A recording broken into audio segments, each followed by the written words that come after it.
It is a common misconception that the heart is the organ responsible for our emotions. In reality, the limbic system, a sophisticated network within the brain that encompasses the hypothalamus, hippocampus, amygdala, and limbic cortex, truly controls our emotional experiences and responses. The complexities of the limbic system deserve an in-depth discussion, and I encourage you to stay tuned for that in an upcoming video. For now, let's focus on the heart and its vital role. The heart's primary function is to serve as a powerful pump, consistently circulating blood through the extensive network of arteries, capillaries, and veins that sustain the human body.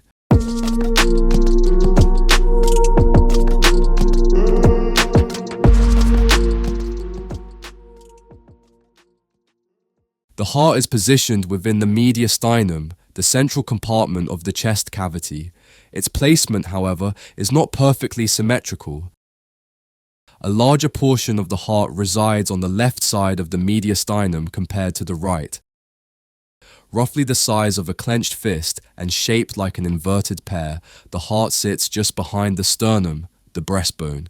Its pointed tip, known as the apex, tilts slightly to the left and downward. The heart is surrounded by a strong protective sac called the pericardium. This structure not only protects the heart from external shocks, but also keeps it securely anchored in the chest cavity. The pericardium consists of two main layers: the fibrous pericardium, which offers crucial structural support, and the serous pericardium, which contains a lubricating fluid that reduces friction during the heart contractions. Beneath its layers, the heart has three distinct structural layers: the epicardium, which is the outermost layer and forms an important part of the serous pericardium, providing essential protection and lubrication. At the core of the heart lies the myocardium, a thick and muscular layer responsible for generating the substantial pressure needed to pump blood throughout the body. The myocardium has distinct characteristics that define its unique role within the structure and function of the heart. 1. Contractile muscle fibers. 2. Intercalated discs. 3. Physiological syncytium. 4. Specialized muscle fibers in the myocardium. 5. Conductive system. The innermost layer of the heart is called the endocardium. It forms a smooth, thin lining within the heart's chambers. This inner layer is essential for reducing friction as blood flows through the heart, ensuring efficient and uninterrupted circulation. Beyond its intricate structure, the heart is fundamentally designed to sustain life by efficiently circulating blood throughout the body. It achieves this through two interconnected pathways: the pulmonary and systemic circulation systems. Together, these circuits function flawlessly to revitalize oxygen-depleted blood in the lungs and deliver oxygen-rich blood to every tissue and cell. Pulmonary circulation acts as the vital link between the heart and lungs. In this process, deoxygenated blood is expertly transported from the heart to the lungs, where it receives a fresh supply of oxygen and expels carbon dioxide.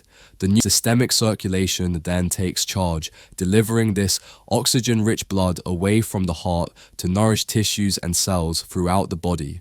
Once the oxygen is utilized, the deoxygenated blood embarks on its journey back to the heart, seamlessly completing the cycle. Beyond its essential role in circulating blood, the heart is divided into two sides, left and right, each containing two chambers. These chambers are the atria, the upper receiving chambers, and the ventricles, the lower pumping chambers. The interatrial septum and interventricular septum are the walls that separate the right and left sides of the heart. The atria serve as the heart's receiving stations, where blood returning to the heart via veins collects. Once the atria fill with blood, they contract, passing the blood into the ventricles. The ventricles, with their thicker muscular walls, are responsible for pumping blood out of the heart. The heart also features essential structures called valves, which regulate the direction of blood flow. There are 4 valves located at the entrances and exits of the ventricles. These valves ensure that blood flows in only one direction, preventing any backflow. The 4 primary heart valves are: 1. Tricuspid valve. This atrioventricular valve, located between the right atrium and right ventricle, ensures that once blood enters the right ventricle, it cannot return to the atrium.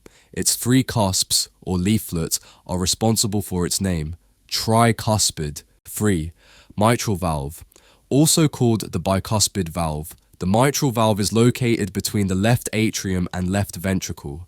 It controls the flow of oxygenated blood into the left ventricle and ensures that the blood does not flow back into the left atrium. 2. Pulmonary valve.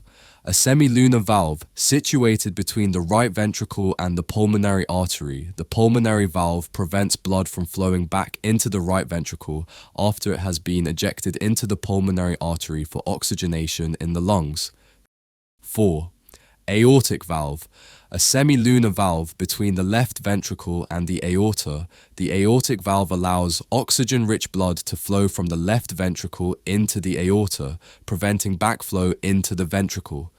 After examining the function of the heart valves in regulating blood flow, we will now look closely at the specific sequence of blood flow through the cardiac chambers. This sequence is crucial for reoxygenating deoxygenated blood. The pathway of blood flow through the heart follows a specific order. Deoxygenated blood returns from the body to the right atrium, entering through the superior vena cava and inferior vena cava. As the right atrium contracts, blood is pushed through the tricuspid valve into the relaxed right ventricle. Upon contraction of the right ventricle, blood is forced through the pulmonary valve into the pulmonary artery, directing it to the lungs for oxygenation. Oxygenated blood returns from the lungs to the left atrium through the 4 pulmonary veins. The left atrium contracts, pushing blood through the mitral valve into the relaxed left ventricle. The left ventricle then contracts, sending the oxygen-rich blood through the aortic valve into the aorta, where it is distributed to the entire body. As blood circulates through the heart, oxygenated blood is pumped through the aorta to nourish the body. However, just like the rest of the body, the heart itself requires a continuous supply of oxygen-rich blood to function effectively.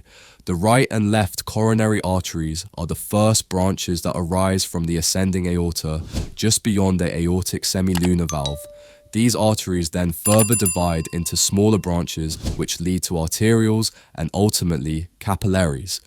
The coronary capillaries collect the blood, which eventually converges into coronary veins. These veins drain into the coronary sinus, a large vessel that returns the blood to the right atrium. The coronary vessels are crucial because they supply the myocardium with the oxygen it needs for proper contraction. If a coronary artery becomes blocked, often due to a blood clot, a part of the myocardium can become ischemic, deprived of oxygen. If this lack of oxygen persists for too long, it can result in tissue death, known as infarction, which can lead to a myocardial infarction, more commonly referred to as a heart attack. Once the myocardium receives the oxygen-rich blood it needs through the coronary arteries, the heart continues its vital function through the rhythmic process of the cardiac cycle. This cycle is a precisely coordinated series of events that ensures the heart pumps blood effectively, maintaining circulation throughout the body. It begins with the simultaneous contraction of the 2 atria, followed by the contraction of the 2 ventricles shortly thereafter. These contractions are known as systole, while the relaxation phases are referred to as diastole. These phases, though familiar in the context of blood pressure readings, take on a specific and critical role in the heart's functioning. The cardiac cycle can be envisioned as a continuous circle, with one heartbeat following another.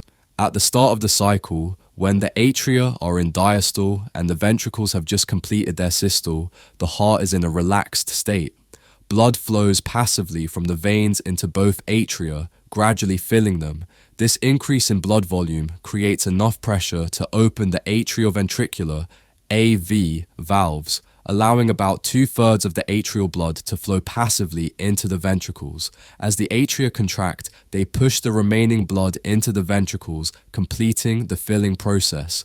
Once the atria have finished contracting, they relax, and the ventricles begin their contraction phase.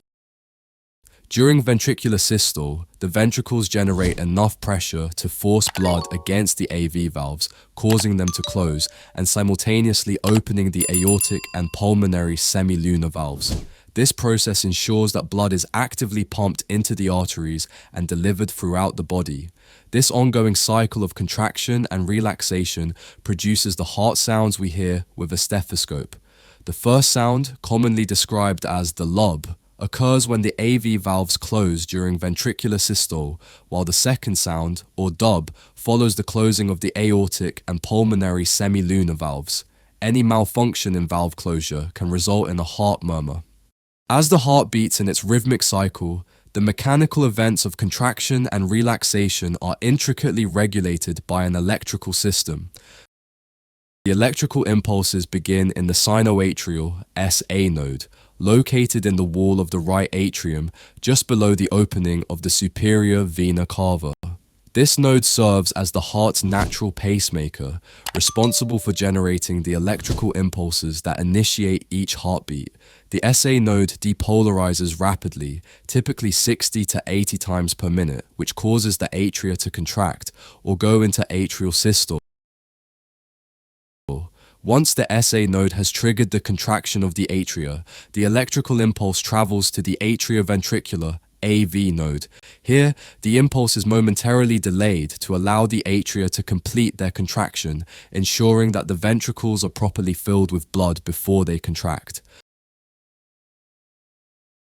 The signal then moves to the atrioventricular bundle, also known as the bundle of His, which runs along the interventricular septum and subsequently to the bundle branches.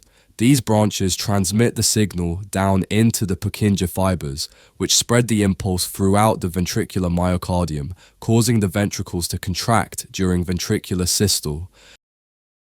This electrical activity of the heart can be captured through an electrocardiogram, ECG, a diagnostic tool that records the heart's electrical signals. The ECG typically displays 3 distinct waves, P wave. This represents the depolarization of the atria as the electrical impulse travels from the SA node through the atrial myocardium. QRS complex corresponds to the depolarization of the ventricles as the electrical impulse spreads throughout the ventricular myocardium. T wave reflects the repolarization of the ventricles.